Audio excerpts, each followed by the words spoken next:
Hey, all right, so I put clothes on today and I feel a lot better than I did yesterday. Still kind of going back and forth with my anxiety. I had to go out for an appointment and I was really anxious, but I'm glad that I'm back home and I got a little life in me today. Yesterday, I did my first video and we talked about, um, finding those areas in our lives that were unhealthy. And, yeah, whether it be, your relationship with food or your, relationships with your spouse or your significant other or your mother. And, like I was telling you guys that I have a lot of unhealthy relationships in my life and unhealthy areas of my life that I want to fix or that I'm working on fixing. Um, so one of my areas is definitely with my relationships. My relationship with my mom isn't as strong as I would like it to be. We don't have a bad relationship. But I definitely want it to be a lot healthier. I should be able to talk to my mother about things that are going on with me. And if not her, some member of my family. Um, I kind of feel like mothers judge you a lot more harshly when it comes to life. And I think that that's where my downfall is with my mother because it's not that I don't trust her, but, you know, if I come to her and I tell her my business, she'll talk about it with like my grandmother when she was alive or, her friends. And, you kind of do that thing where you talk to other parents about what's going on with your children and, all these things. But, um, yeah, like I just, you know, if I want to tell you something, I want to, be confident that I can say something to you without you telling the world. Like some things are private, like some things I need your trust, and you can't gain my trust if it's always being abused. So and then I mean, we kind of have two different lifestyles as well. Like we're going in two different directions as parents, as individuals, which is expected, with different people. My sister is more closely my mom's, realm of life than I am generally. But I mean, I have, some setbacks that keep me from talking to my mother about personal things that I need help with, like my depression. Because when I get sad, sometimes it can kind of seem hopeless. It's hard to kind of dig yourself out of. And so I had been going on for years with, keeping everything to myself and bottling things up and not being able to talk to people around me. And I made a decision to stop doing that, but I just can't bring myself to really be intimate with my mother. And I don't know if it's because I feel like she's judging me or um, I honestly couldn't say. I couldn't say what it is, but I've been digging up a lot of different things to try to bring myself to having a conversation with her about these things. Um, but that's like the least of my unhealthy, relationships that I have. Just not being able to attach myself to people that I trust. A lot of people have close friends, college friends, high school friends, that they hang out with, that they talk to. And I have a couple, but it's not as strong as I need it to be. I need someone that's really understanding my current position with anxiety, with depression. It's not an easy thing to understand. So, um, my relationship with my mother, just my intimate relationships, period. So, my past has really shaped my movement in my current relationships. And I am starting to notice a lot of unhealthy behaviors that I have when I'm in relationships. I have a lot of doubts. Um, I have a lot of insecurities, and even with those insecurities,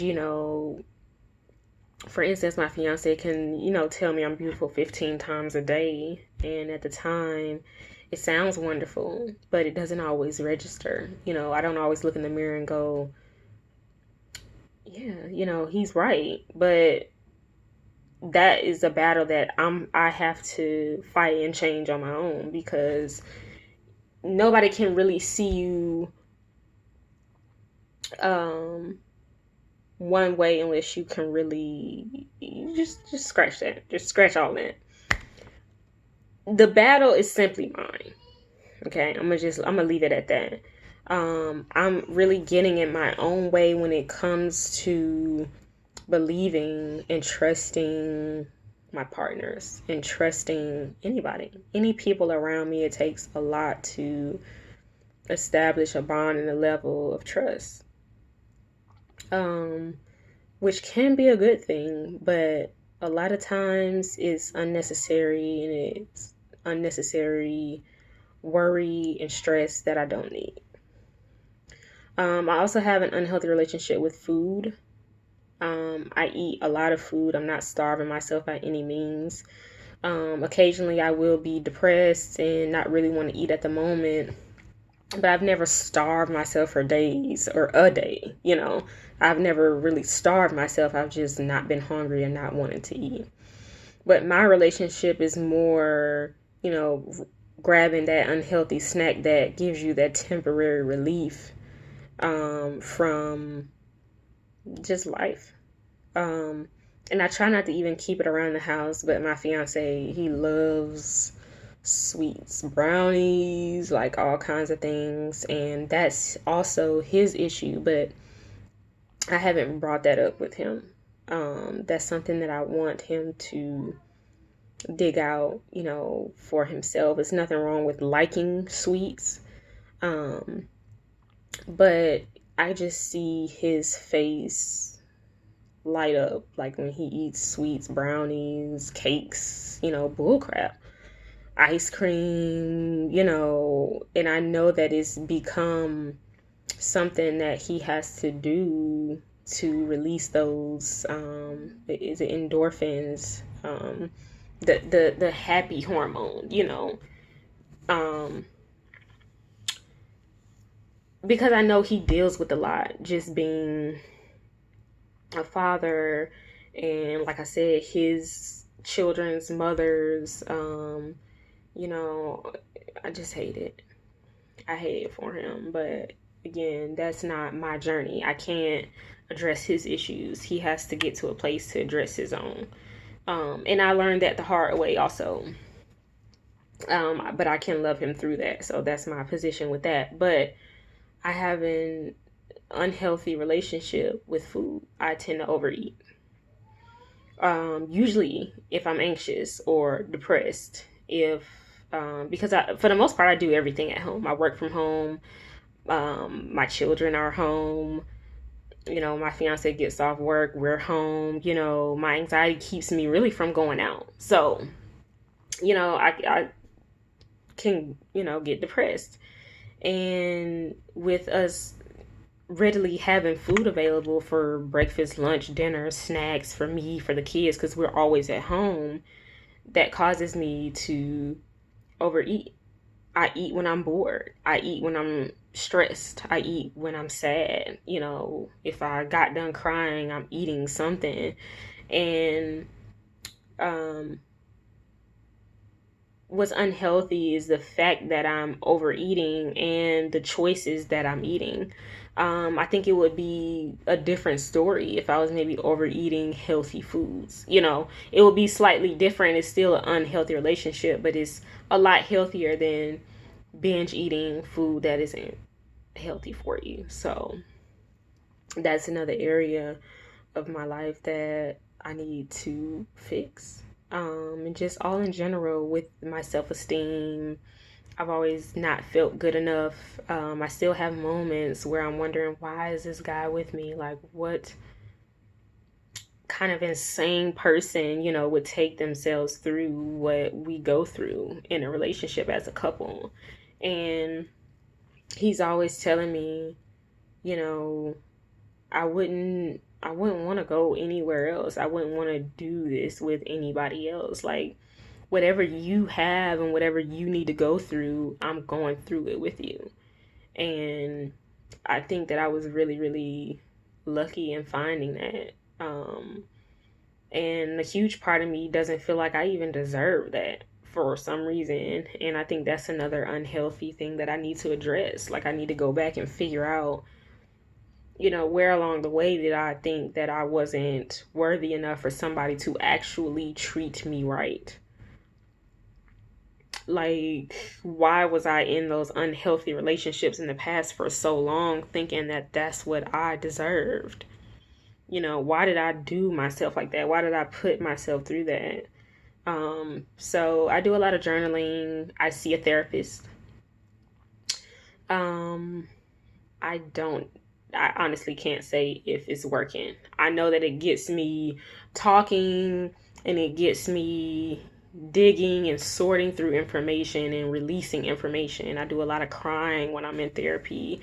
I do a lot of releasing, and I can say that that really helps take some, you can feel it. It's like a weight lifted after every session, but it wasn't anything that she told me, or it wasn't any homework assignment that she gave me. It was just me, you know, releasing this information, acknowledging it. And I think acknowledging it, and when you start to hear yourself talk about things, you start to pick up on things and you start to find ways to correct them. And I think it's healthy in that manner, because my trust with other people are, fragile, or my relationships, not necessarily fragile, but I don't want people to have a certain view of me, you know.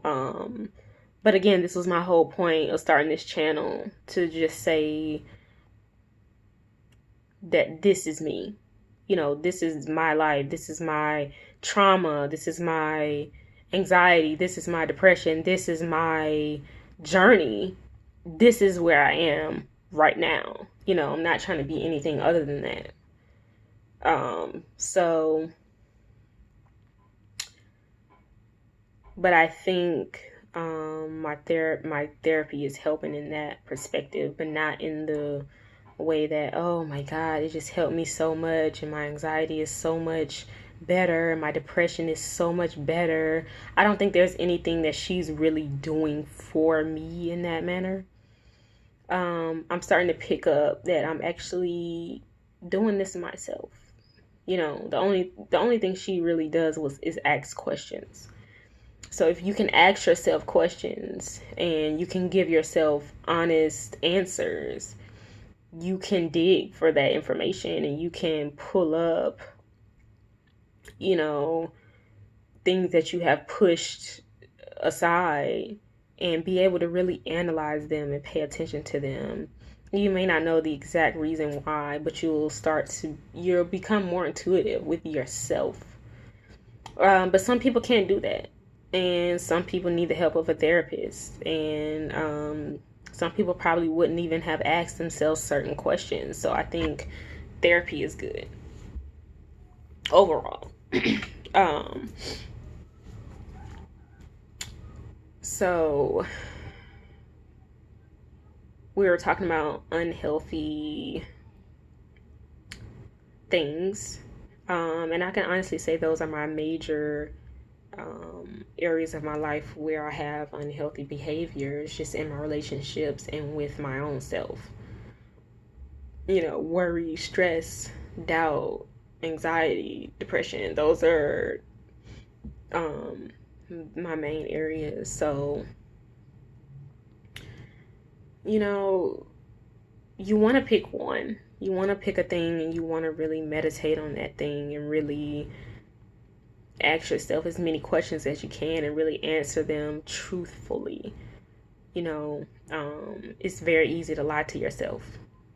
Very, very easy. It's very easy to tell yourself what you want yourself to believe. That may not be true. You have to be more intuitive. You have to trust yourself more than you trust others.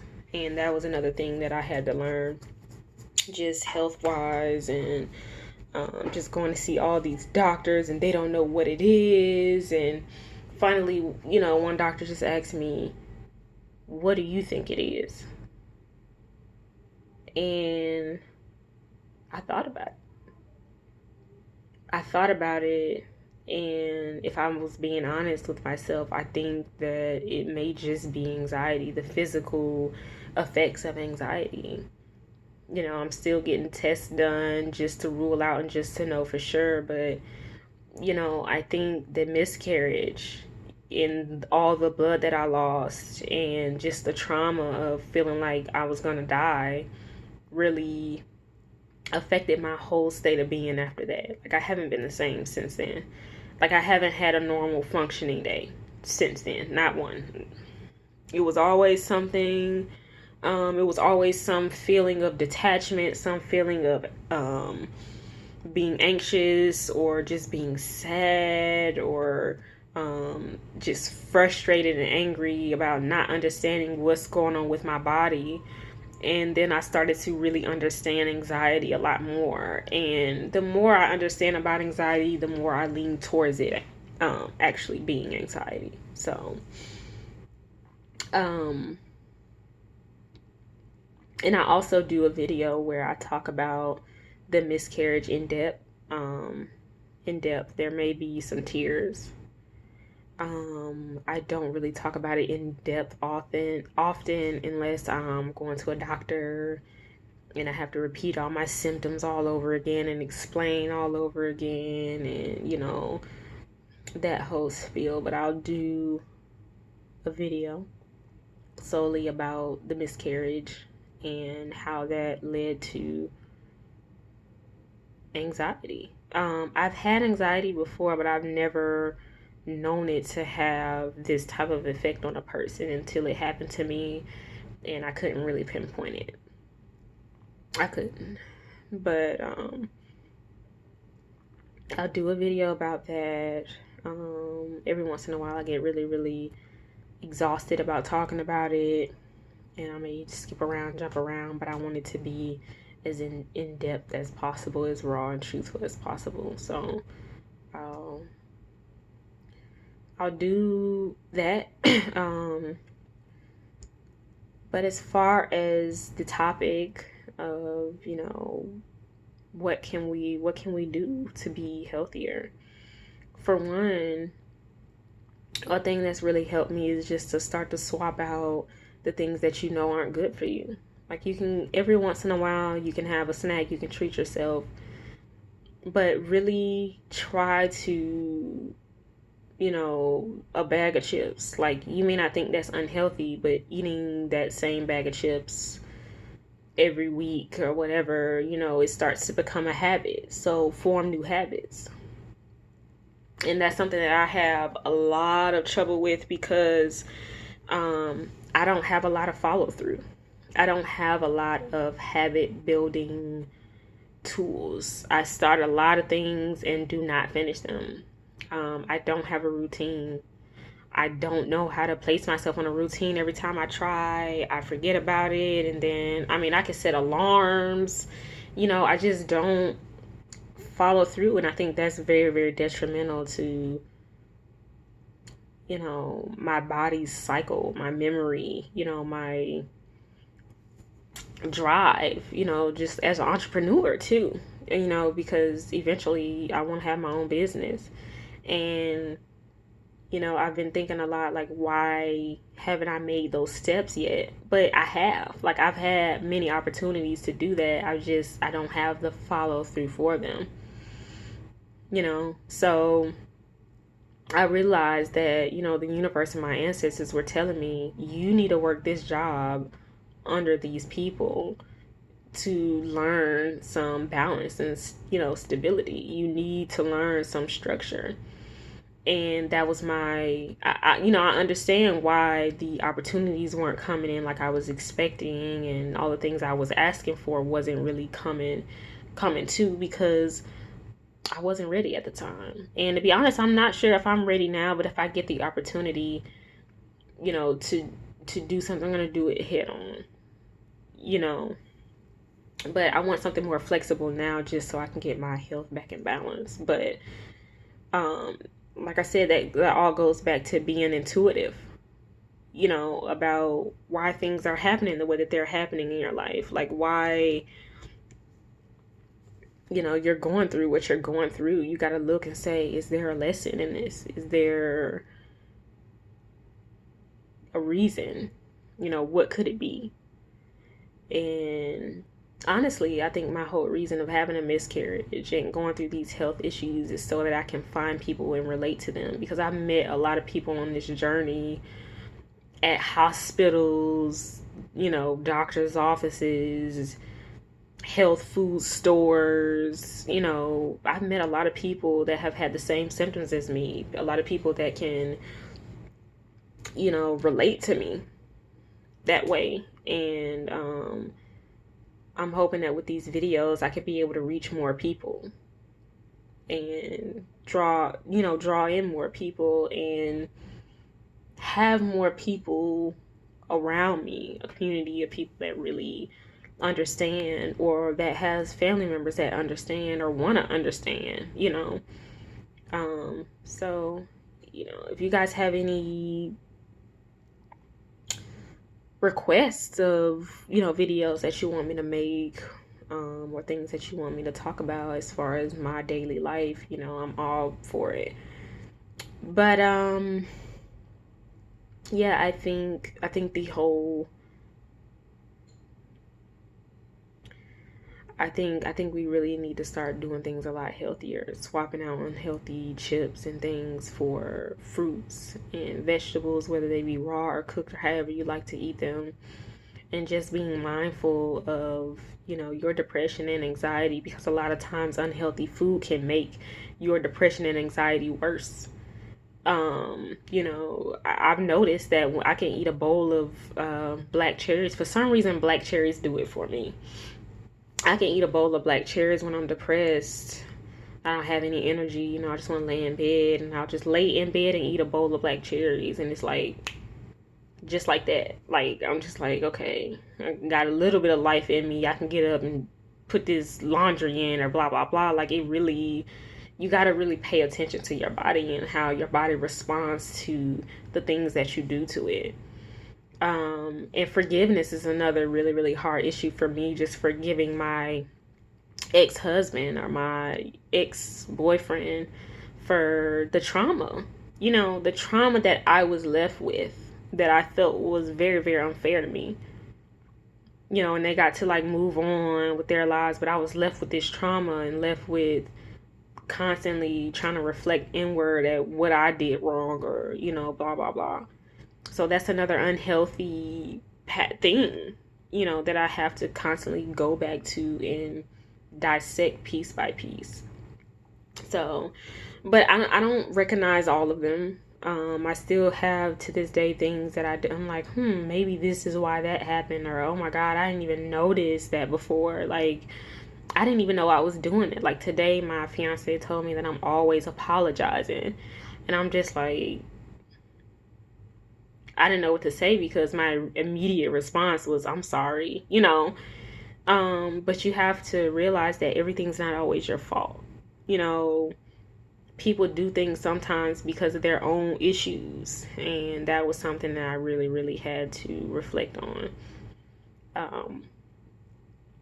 But yeah, that pretty much, sums it up for me. There could be other areas, but My unhealthy relationships are basically with food, with my relationships, with past relationships. Um,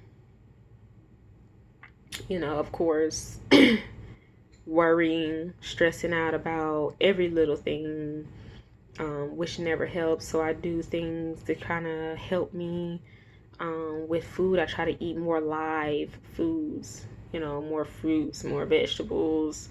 I try to drink more water. I noticed that when I don't drink water, I could go through a whole day and just have juice or something, milk, whatever.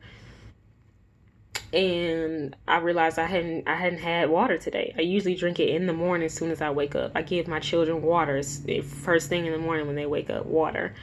And some days I just don't. It just slips my mind. I'm just doing too much, and I realize I haven't had any water, and I just feel crappy. And I drink some water, and that it actually helps me. So you need to start paying attention to. We need to start paying attention to what we do in our habits, and paying attention to whether we're eating properly and drinking properly. And a lot of times when you're depressed, you don't want to hear, you don't want no fruits, no vegetables. Like, you have a bowl of fruit sitting on the table. You can have melon, pineapple cut up ready for you. And then it's like, you get depressed and you got that bag of chips in the cabinet. And you just like, I'm just going to eat the bag of chips. I mean, I've done it a lot of times. So it's more to it. You have to not keep it around the house, and try to curb your mind from saying that you need this thing to make yourself feel better, because you really don't. You need to be happy in your body, in your skin, on your journey, wherever you are. Because my quality of life has been greatly reduced by my miscarriage and my anxiety and everything that's going on with my body, mentally, physically, emotionally. It's all affected it, and most days I can't really function that great. I can't. I don't have the energy a lot of times to get out the bed. If I go out or if I'm in the car on the way to somewhere, like, I could just break out into a panic attack because I just want to be home. It greatly reduced it, and I constantly battle with my depression, but I'm learning to, better understand that I don't have to, let it take me down. Like, I can just be grateful for the lessons that I'm learning on the journey and be happy in the journey, because you start to forget moments when you're so focused on the future and you're so focused on after this, or before this. Like, you have to really be in the moments, and you have to really appreciate the moments and the lessons and the karma and, just everything you're going through. Like, you have to find the good in it and pull it out. And I know we've all heard it before, but it's the truth. You ignore it at first, and then you learn gradually that it's the truth. So, I'll leave you guys with that to reflect on. I know this video was a lot longer than I anticipated, but like I said, this channel, I'm not doing these quick satisfying videos. There's no point in it. Like, we're already moving at a fast pace. Sometimes healing takes time, and so I'm gonna take my time healing. And I hope you guys take your time and be easy on yourselves, and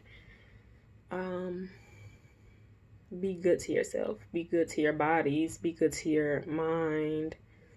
And anything that feels unhealthy and anything that's not helping you cope or move through or grow, then just disconnect it. It's not worth it. In the end, it never is. But until next time, I'll probably make a video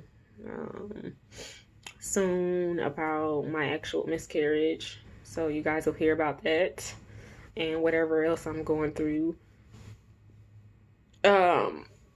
just on a day to day, you know. So, alrighty. All right, guys. Until next time.